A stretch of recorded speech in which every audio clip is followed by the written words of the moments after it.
We are going to have a short sermon series, a 3-week series, which is a little shorter than what I normally do, because in 3 weeks, after 3 weeks, we begin Lent, the season of Lent, and we're going to be doing a series of sermons for Lent called Journey to Hope, and it'll be a church-wide emphasis, a church-wide study. It's put on by United Methodist Committee on Communications. I think it's umcom.com or something. What a dumb name for a webpage. But anyway, if you want to look up the material, and they have some great clips and some stuff, and we will have some things as well. But there's a great a journal that you can download, a PDF journal that you can download and use in your prayer life, and it'll go along with what we're doing. And it's like I said, we'll start the first Sunday in Lent for that. So this is our first in a series, and we're going to be talking about King Jehoshaphat. And the title of the series is Here Comes Trouble. Now, if you'll remember back during the summer, I believe it was, we talked about the kings in the Old Testament. Was that what it was, I think? We talked about kings, and we spent a lot of time talking about several different Old Testament kings. And one of my favorites is King Jehoshaphat. He's just a great king that brought about a lot of reforms, made some errors along the way, but he eventually wound up being victorious because he trusted in God. And his story just intrigued me, and I've done a lot of reading about him. And so I thought, well, let's spend about 3 weeks talking about a particular few verses in chapter 20 for the next 3 weeks. What's going on in this chapter. And if you remember, Jehoshaphat was a good king, wasn't he? He did a lot of good things. He helped tear down a lot of the pagan temples. He reinstituted the worship of God. He even tried at one point in time to get along with the northern kingdom, Israel, by marrying King Ahab's daughter. Now, that's not always the best way to have political alliances, but in that day and age, I suppose that's how it happened a lot. And it was great until Ahab decided to take advantage of Jehoshaphat and go to war against a bunch of ites, the Amalekites and all those ites. They went to war against the ites, and because it was not God blessed, they had trouble, and Ahab got killed. Jehoshaphat nearly was killed in the process. And he comes back home, and he recommits himself to this renewal, if you will, this revival that's taking place. And in the middle of that, in the middle when things are going really, really well, we see that there's a problem, okay? And so that brings us to this dilemma that he's facing about what to do. He's already been through one bad time. He's gone through a time of renewal, a time of the people, if they were polling, his numbers were way high. Unemployment was down. The economy was good. Worship was great. Everything was going well. And in that day and age, we know that the king and the church were tied very closely together. So he was in God's will. Everything was going just great until this dilemma. And if we look in chapter 20 of 2nd Chronicles, we see that the story is laid out for us. Verse 1 says, after all of these renewals that he was involved in, the tearing down of the pagan shrines and the lifting up of the places of worship, the reinstitution of the worship of Yahweh only, after this, the armies of the Moabites, the Amorites, and some of the Meunites, see, I told you, the ites, were on the warpath with Jehoshaphat. They declared war. Messengers came and told Jehoshaphat, a vast army from Edom is marching against you from beyond the Dead Sea. They are already at Hazanah Tamar. King, trouble's on its way. Things have been going great, but man, we got problems. How many of you know that when things are going pretty well in your life, what do we say? We're waiting for what? The other shoe to drop, right?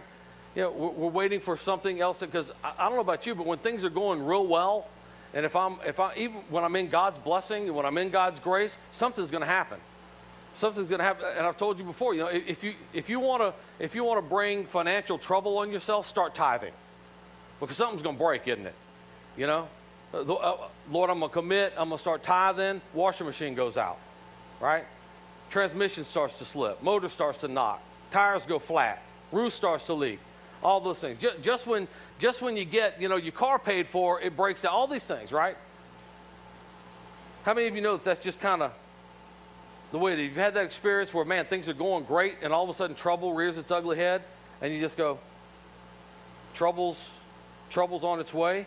And maybe you feel like the people did, as is revealed in verse 12, where it says, we're powerless against this mighty army that is about to attack us. We don't know what to do. I don't know what I'm going to do now. I mean, I've made this commitment to start living my life a certain way, and all of a sudden, bam, you fill in the blanks, right? We all have those areas where when we begin to improve in the spiritual realm, the financial realm, the physical realm, the professional realm, the educational realm, whatever it is, something's going to happen, isn't it? And sometimes it's so big and it's so hairy and it's so ugly, we go, oh, I don't know, this big mighty army is fixing to attack, and can you relate to that? Man, I got a lot coming at me. You ever feel that way? You know, we have a saying around our house, I got too much on me this week. Y'all ever say that? I know, that's kind of country, but we live in Santamar. So, I got too much on me this week. That means my schedule is too full. I don't know how I'm going to get it all done. You know, I have overcommitted, all good stuff a lot of times, okay? All right, well, don't get too down on yourself if you feel like that, because King Jehoshaphat felt the same way, even though he had seen God's mighty hand at work in his life, okay? Verse 3 says, Jehoshaphat was terrified by this news, and he begged the Lord for guidance. The King James Version, I love this, the King James Version puts it, and Jehoshaphat feared and set himself to seek the Lord. Don't you love that? He feared, and he set himself to seek the Lord. In other words, he was afraid, and it was almost like he turned this way and said, okay, I got to go find God. This is bad, and I don't know where else to go, but I need to go. So what did he do? He prayed a prayer of despair, didn't he? Yeah, he just cried out to God. He didn't know what to do, okay? And friends, if you have walked with God long enough, you know that that's the way things happen. Okay, about the time things seem to be going well, all of a sudden a truckload of stuff gets dumped on you, and you just pray a prayer of despair and say, you know, But people of deep faith will tell you that at some point in their walk of faith, they all had a come to Jesus moment, where they realize the only way that I'm going to get through this is just to completely surrender myself to God. To whatever the situation is, to whatever comes my way, whatever happens, I'm completely surrendering myself to God. Now, we don't talk much about surrender in the church today, do we? You know, back in the day, we talked about surrender. We sang songs about surrender. We don't talk much about surrender. In fact, y'all don't know much about surrender because I've seen you worship. Now, I was in the Army long time ago, 50 pounds ago. And I was taught that the posture of surrender is, right, the universal posture of surrender. Okay? So when we're singing and we're praising and we're surrendering ourselves to God, this is not the posture of surrender. This is like almost God, but not quite there. Maybe next week. I was raised Methodist. My mother would have problems. And I cannot remember if I used deodorant or not. Right? All right, I just want to free y'all up this morning, okay? I want to just raise your hands. It's everybody. Just raise your hands this way. Come on, it's okay. If everybody does it, okay? Now, you've been caught on camera, and we're putting it on the internet.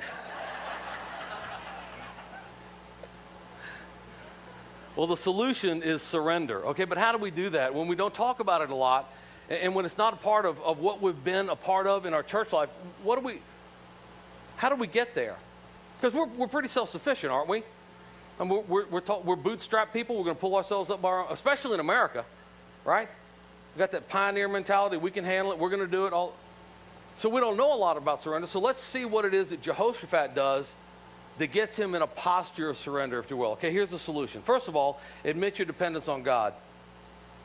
Verse 9 of this passage says, whenever we are faced with any calamity such as war, plague, or famine, we can come and stand in your presence. This is Jehoshaphat, the people saying, we can come and stand in your presence before this temple where your name is honored. We can cry out to you, save us, and you will hear us,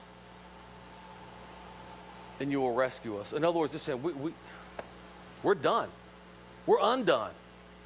But there's nothing that we can do, God. If we're going to survive this, we have to do it in your power. We simply have no other choice but to surrender to you, oh God.